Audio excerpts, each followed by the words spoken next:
Assalamualaikum warahmatullahi wabarakatuh. Saya Kamaria binti Samir. Pada hari ini saya akan membentangkan kajian tindakan yang bertajuk Teknik Permainan Gamifikasi untuk meningkatkan penguasaan kata nama am dalam kalangan murid sekolah rendah.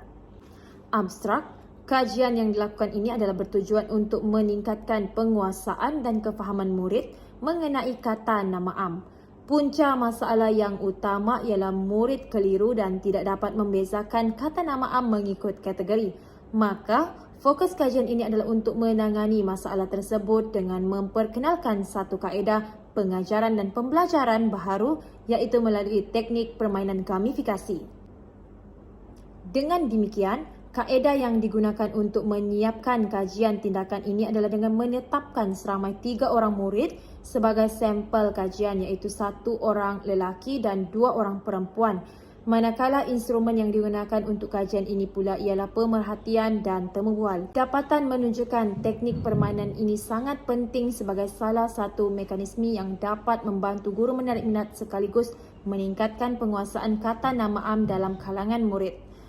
Baik, untuk pengenalan selaras dengan Standard Pendidikan Antarabangsa Pelan Pembangunan Pendidikan Malaysia PPPM 2013 hingga 2025 dibangunkan demi mencapai aspirasi negara untuk berada sama tinggi dengan negara membangun yang lain.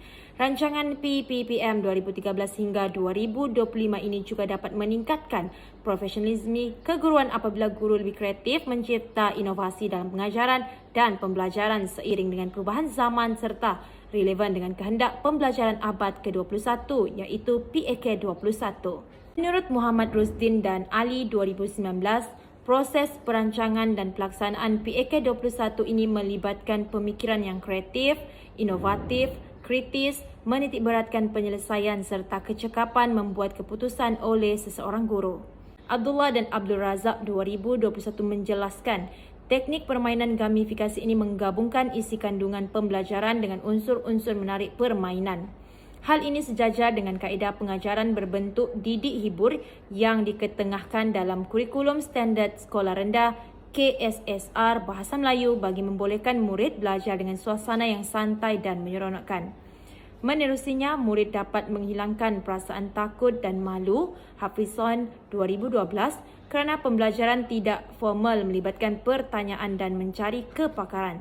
Pius ETL 2017. Refleksi pengajaran dan pembelajaran lalu, saya mendapati terdapat beberapa murid di kelas terbabit yang masih tidak menguasai kemahiran membaca lalu menyukarkan mereka untuk mengenal pasti kata nama am. Semasa pengajaran dan pembelajaran berlangsung juga, murid yang tidak menguasai kemahiran membaca ini dilihat tidak menunjukkan minat untuk belajar dan akhirnya menjadi murid yang tersisih kerana tiada motivasi serta sentiasa ketinggalan maklumat semasa pengajaran dan pembelajaran. Bahkan, murid yang berada di tahap sederhana pula mempunyai masalah untuk membezakan kata nama am mengikut kategori kerana keliru akibat kurang tumpuan dan cuai. Dengan demikian, selain membantu murid mengeja dan membatangkan suku kata atau perkataan, guru perlu merancang dan membina bahan-bahan pengajaran dan pembelajaran yang lebih berkesan untuk membantu meningkatkan tahap penguasaan murid. Seterusnya, untuk fokus kajian, umum menyedari bilik-bilik darjah pada hari ini dipenuhi dengan murid yang berbeza baik dari segi budaya dan bahasa. Malah kebolehan kognitif juga berbeza di antara satu dengan yang lain. Namun begitu, pendidikan adalah hak asasi manusia seperti yang termaktub dalam Deklarasi Hak Asasi Manusia 1948 dan Pendidikan untuk Semua (SAIBE 2018) tanpa membezakan tahap kebolehan dan keupayaan murid di dalam bilik darjah. Ekoran daripada hal ini, pengkaji melihat keperluan guru untuk menilai teknik dan kaedah pengajaran yang boleh dijalankan kepada murid 3 intelijen yang belum menguasai kata nama am di dalam PDP. Sehubungan dengan itu, teknik permainan gamifikasi yang dipilih oleh guru merupakan usaha dan solusi dalam memastikan murid mendapat pengetahuan dan kemahiran yang sepatutnya. Teknik ini juga mampu mewujudkan kesan berdaya saing di antara murid kerana teknik ini berupa sebuah permainan interaktif dan termasuk dalam pengajaran yang mengangkat pendekatan didik hibur seperti yang disarankan dalam dokumen standard kurikulum dan pentaksiran DSKP bagi mata pelajaran Bahasa Melayu Sekolah Rendah. Pendekatan permainan seumpama ini juga dapat memvariasikan kaedah pengajaran dan pembelajaran yang bersesuaian dengan peringkat umur murid. Hui Ching dan Muhammad Nordin 2021. Untuk objektif umum, untuk meningkatkan tahap penguasaan kata nama am dalam kalangan murid yang lemah, kemudian mempelbagaikan media pengajaran secara berkesan, dan yang terakhir mengoptimumkan pembelajaran abad ke-21 melalui amalan kolaboratif antara guru dengan murid dan murid dengan murid secara aktif dan menyeluruh. Seterusnya, objektif khusus. Pertama sekali, untuk membantu murid mengenal pasti kata nama am mengikut kategori sama ada manusia, haiwan, benda dan tempat. Yang kedua, memotivasikan murid untuk melibatkan diri secara aktif di dalam pengajaran dan pembelajaran. Terakhir, mengintegrasikan kemahiran teknologi maklumat dan komunikasi dalam pengajaran dan pembelajaran. Soalan kajian. Adakah teknik gamifikasi dapat membantu meningkatkan penguasaan murid tentang kata nama am? Yang kedua, adakah teknik gamifikasi mampu memotivasikan murid untuk melibatkan diri secara aktif di dalam pengajaran dan pembelajaran? Seterusnya, untuk tinjauan literatur, masalah pembelajaran merupakan satu keadaan yang menyebabkan seorang murid tidak dapat mencapai tahap kemahiran akademik yang sepatutnya mengikut tahap usianya. Zakaria 2019. Menurut Mock 1992, setiap murid di sesebuah kelas berbeza dari segi intelek, jasmani, rohani, emosi, pengalaman, minat, bakat dan sebagainya. Maka keupayaan mereka juga adalah berbeza antara satu sama lain. Antara masalah yang cukup popular dihadapi oleh guru ialah murid tidak memahami isi pelajaran lalu cenderung gagal melibatkan diri secara aktif di dalam kelas. Berdasarkan kajian Zuraida 2010 dalam In dan Ahmad 2016, menyatakan bahawa murid pasif merupakan murid yang menjawab soalan dengan cara menggunakan jawapan pendek, iaitu satu atau dua perkataan sahaja. Dengan demikian, kaedah pengajaran yang berkesan adalah perlu bagi menarik minat murid untuk belajar. Seperti yang disebutkan, KSSR Bahasa Melayu juga meletakkan satu lagi elemen ke dalam DSKP, iaitu pendekatan didik hibur yang menekankan persekitaran pembelajaran yang menyeronokkan secara terancang. Pemilihan alat bantu mengajar seperti internet, Aziz 2013 dan telefon bimbit, Nawi dan Hamzah 2013 dilihat penting untuk menyampaikan kandungan pelajaran dengan lebih berkesan. Menurut Ibrahim dan Muhammad Nur 2021, teknik permainan gamifikasi ini merupakan strategi pembelajaran yang menggunakan elemen permainan bagi memberi motivasi serta menarik minat murid di dalam kelas. Kaedah kajian. Bagi melaksanakan kajian ini, pengkaji menggunakan model kajian tindakan yang diadaptasi dari model kajian tindakan Kemis dan MC Taggart 1998. Pardi dan Samsudin 2010 menjelaskan bahawa model ini mengetengahkan 4 fasa berdasarkan kitaran seperti berikut: merancang, tindakan, pemerhatian dan refleksi.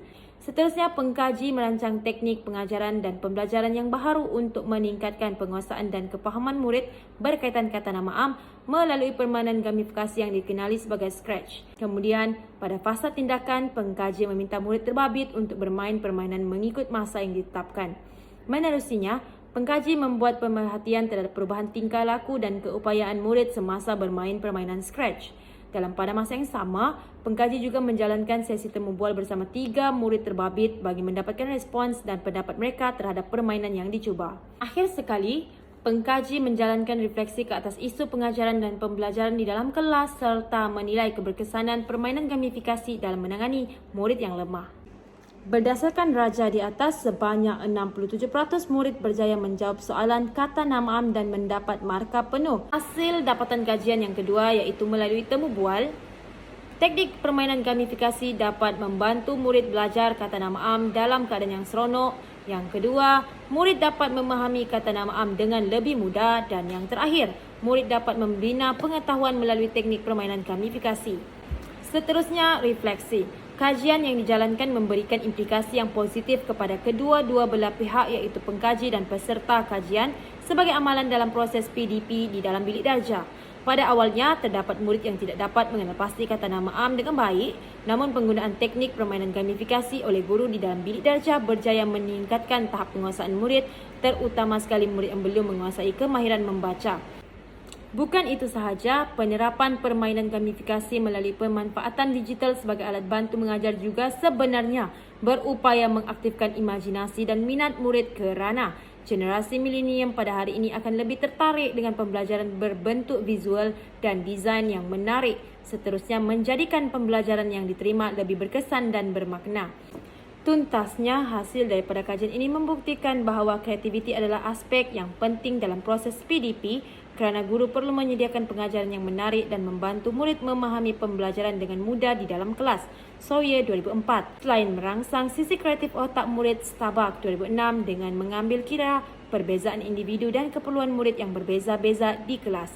Sulaiman 2014. Rumusan.